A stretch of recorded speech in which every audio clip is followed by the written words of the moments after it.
Selamat datang di MHM POD Marketing Podcast. Kembali lagi di episode kita kali ini bersama aku Bintang sebagai host dan Andaru sebagai co-host. jadi di episode kali ini kita bakal kedatangan dua tamu spesial yang luar biasa dan Yang luar biasa dalam ilmu bela diri. jadi langsung aja kita undang dua tamu kita.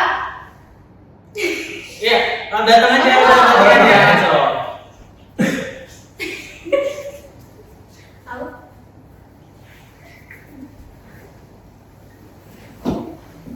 Gimana kabarnya hari ini? Baik banget. Baik, alhamdulillah baik. Ya. Bisa dimulai dengan perkenalan diri dulu saja untuk orang-orang yang tidak tahu siapa mereka. Ya, jadi perkenalkan nama saya Arjana Putrawan, saya dari kelas MP2C. Perkenalkan nama saya Fidelis, saya juga dari kelas 2C. Oke, jadi kan kita udah dengar nih ya kalau kalian itu bidangnya di ilmu bela diri kan. Nah, mungkin boleh diceritain gimana sih kalian memulai pada bidang itu? Mulainya dari kapan? Mulai dari gitu? ya. Iya. Kenal apa? Kalau kalian dari sini. Kalau kebiasaan sendiri itu dari dulu aku tertarik banget sama hal-hal yang belum pernah aku coba. Terus waktu SD itu aku kayak aku selalu ikut les kan banyak gitu. Terus salah satu yang belum pernah aku bela diri. Jadi awal banget aku bela diri itu aku ikut karate. Aku ikut karate karena aku pengen coba aja gitu, dan aku coba karate di awal, tapi itu nggak lama. Terus sebenarnya aku nggak lanjutin bukan karena nggak cocok sih, emang karena ada banyak perubahan gitu loh waktu itu, jadi juga sempat nggak keurus juga, jadi akhirnya aku putusin buat stop. Dan waktu SMP aku lanjut lagi untuk ikut seni bela diri tapi beda itu kan.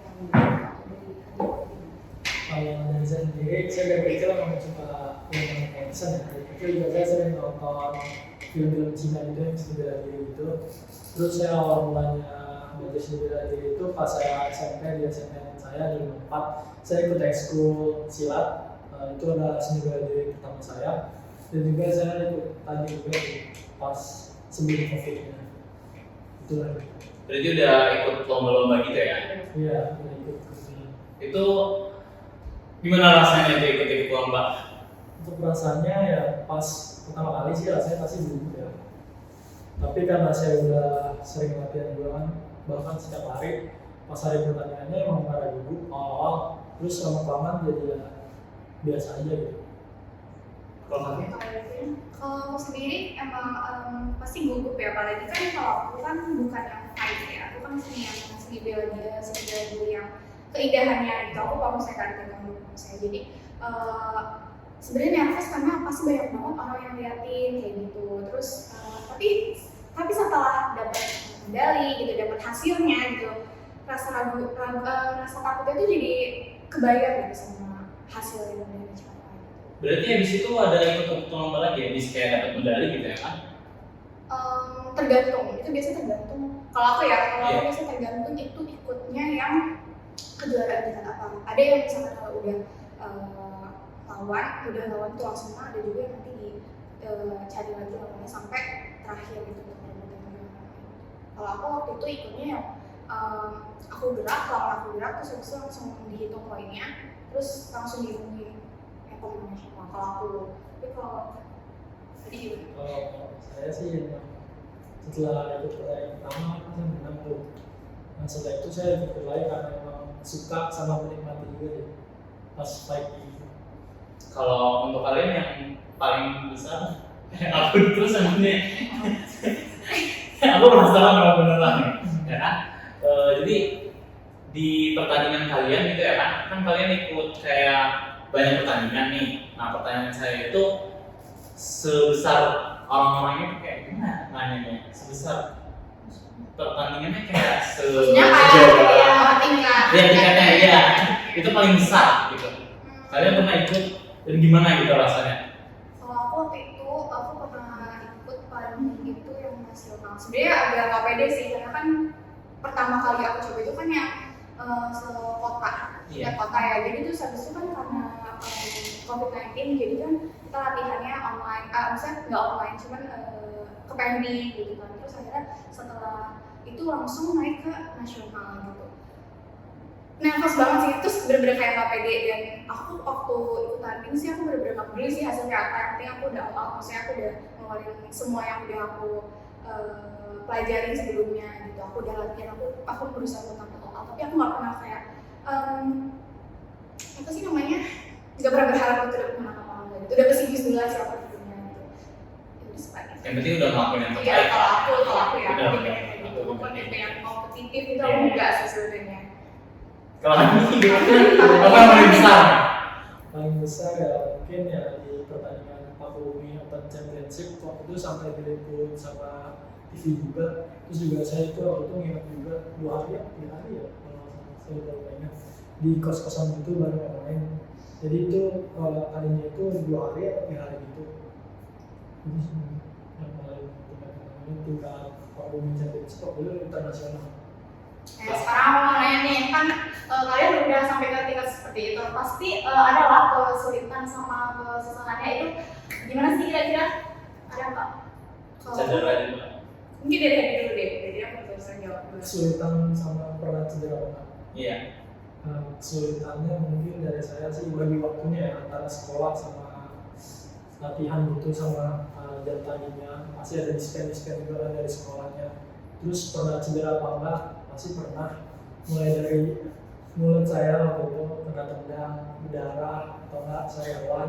Terus juga waktu saya paling parah waktu itu pernah sampai retak dari darah saya nendang. Terus lawan saya kaki saya pernah Kakinya. tempurung kakinya. Saya waktu itu nendang sabit kayak gitu. Terus mungkin lawan saya kaki atau sengaja gitu, dia nangkis saya pakai ini, pakai apa sikut kan ada banget tuh. Saya nendangnya dia untuk lumayan cukup kencang di situ. Pas tadinya sih nggak berasa ya, pas setelahnya ini. Kalau aku sendiri itu nggak pernah, alhamdulillah belum pernah kayak yang cedera parah gitu ya. Karena tapi lebih ke aku nggak tahu sih ini masalah cedera atau enggak, cuma kayak pasti ada rasa sakit. Karena kalau misalkan aku sendiri latihan kan masih beda sama yang fight ya. Kalau aku tuh latihannya lebih ke mengencangin otak yang kecil dulu gitu. Aku lupa nih otak kecil atau otak muda aku nggak ngerti ya, pokoknya latihannya beda. Jadi kayak aku lebih ke ketahanannya. Nah misalkan yang fight setelah aku kan memang yang kecepatannya dan kekuatannya kayak tahanannya itu paling sebenarnya bukan cedera, cuman aku pernah yang sampai susah jalan gitu karena pergelangan kakinya sakit gitu karena habis latihan gitu sih. Untuk kayak gitu tuh pemulihannya bakal lama banget apa gimana? Kalau dari aku sendiri, kalau dari aku sendiri itu tergantung kita cepat nanggapin apa enggak. Padahal kalau misalkan yang namanya latihan itu kan biasanya selalu capek ya, karena tuh kita kayak ngantengin, oh yaudah berarti besok sembuh gitu. Waktu yang aku sampai kerasa sakit itu tuh aku kayak ngantengin kan, jadi sampai kayak lebih dari seminggu aku masih sakit terus gitu, dan aku nggak kasih penanganan apapun. Tapi jangan diikutin ya kalau misalnya itu. Lebih baik kalau misalnya udah ada kerasa sesuatu dicek atau kasih, biasanya langsung hubungin sama pelatihnya sih supaya tahu penanganan pertamanya gimana. Kalau dari harinya?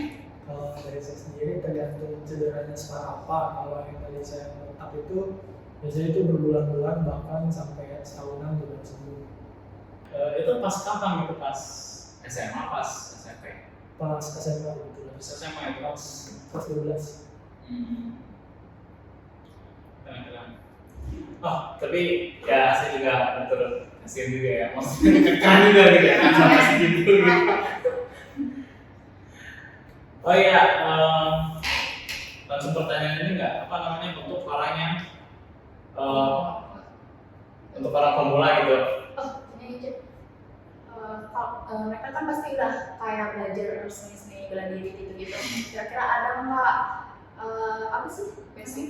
Iya, basic yang bisa diikutin sama orang awam gitu. Iya, iya.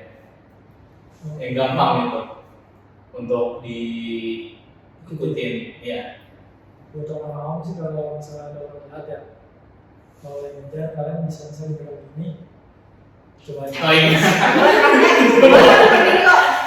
Kalau orang jahat dia pegang. Kita ngalamin nggak? Atau di sini ya, di sini nih. Kita ngalamin di sini ya, Atau kalian kita kasih nih kita yang begini ya. Coba. atau di sini. Saya coba ya. Pas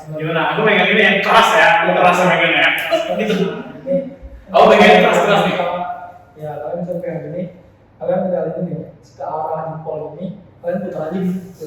Itu aku megang pas banget, coba lagi. Udah pas banget. Iya, pas banget nih. Megang pas banget nih. Putar ke arah jempolnya sini, otomatis karena ini sisi lemahnya kan, di sini kan ada 4 jari, di sini cuma 2 doang kan, ibaratnya gitu. Sekarang biasanya gitu. Aku boleh coba nggak kan? Beda kan kalau tadi kan cowok ya, jadi kan tenaganya kencang. Coba kalau cewek kayak gimana? Iya. Aku jujur aku belum ada basic itu juga. Maksudnya kayak belum tahu. Tadi gimana? Siapa yang megang? Oke. Coba. Ya udah. Jadi gimana gini?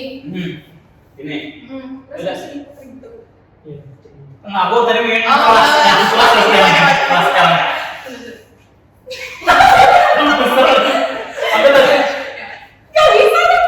dia putarnya kayak gini, putarnya kayak ke jempol gitu, diputar Oh gitu. Coba.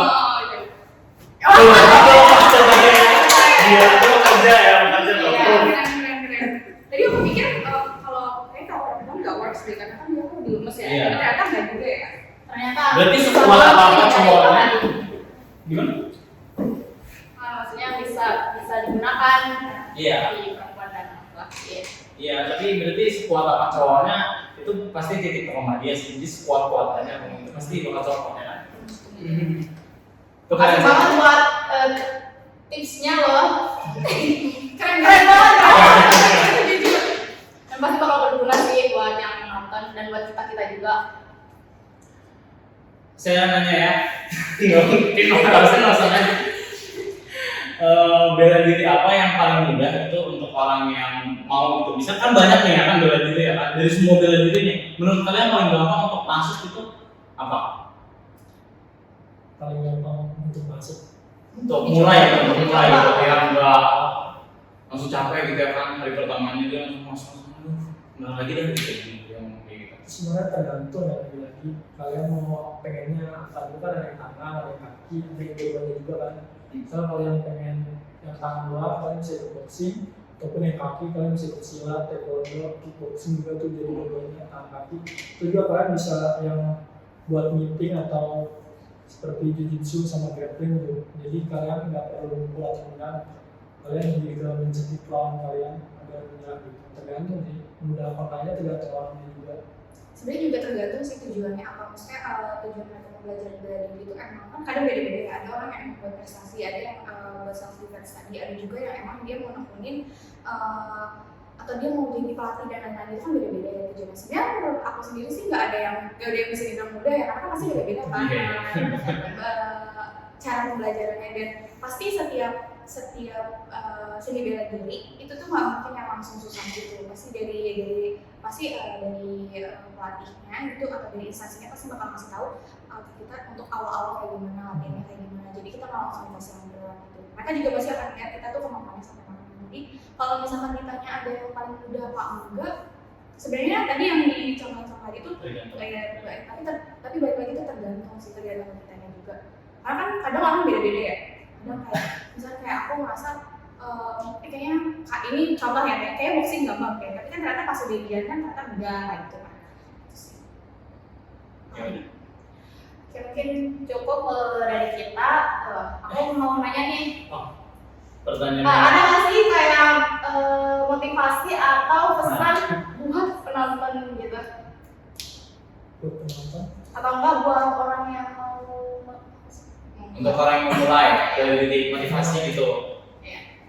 mungkin dari saya motivasinya adalah terus berusaha, jangan menyerah karena memang cukup sulit untuk awalnya, namun lama-lama bakal terbiasa. Kalau misalnya dari aku, sebenarnya bela diri itu penting banget, terutama kan kayak buat perempuan-perempuan gitu ya. Jadi buat teman-teman yang baru mulai, kalau bisa benar-benar ditekunin supaya kalau misalnya ada sesuatu yang terjadi itu kan kita juga, jadi pasti bakal bermanfaat gitu. Jadi jangan setengah-setengah sih kalau bisa. Makasih udah untuk nonton podcast Marpot yang kedua.